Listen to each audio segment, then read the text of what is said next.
5 वर्ष प्रेक्षकांचं अविरत मनोरंजन करणारी स्टार प्रवाहिनीवरील आई कुठे काय करते या मालिकेने नोव्हेंबर महिन्यात प्रेक्षकांचा निरोप घेतला.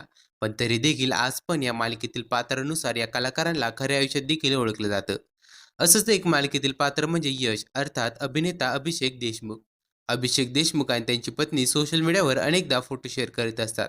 या फोटोवर त्या दोघांना त्यांचा बालविवाह झालाय का अशा कमेंट्स सारख्या येत असतात. त्या कमेंट्सचा अभिषेक व त्याची पत्नी कृतिका यांनी उत्तर दिलं आहे.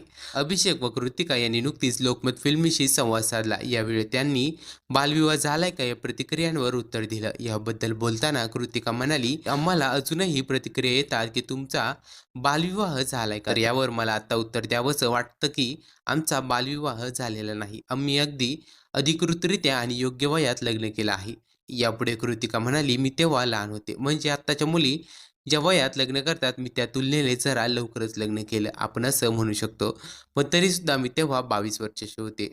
यापुढे अभिषेक असा म्हणाला, कृतिका जेव्हा 22 वर्षाची होती तेव्हा मी 29 वर्षाचा होतो. कृतिका तेव्हा 22 वर्षाची होती, पण तिच्यात समजूतदारपणा खूप होता. आमच्या नात्यात मजा-मस्ती होती. लग्नानंतर खूप गोष्टी सहवासाने बदलतात याची तिला जाण होती. त्यासाठी ती तयारही होती. कृतिकाने आजपर्यंत हॅपी जर्नी, प्रेम हे इंटरनेटवाला लव्ह अशा चित्रपटांमध्ये देखील काम केलं आहे.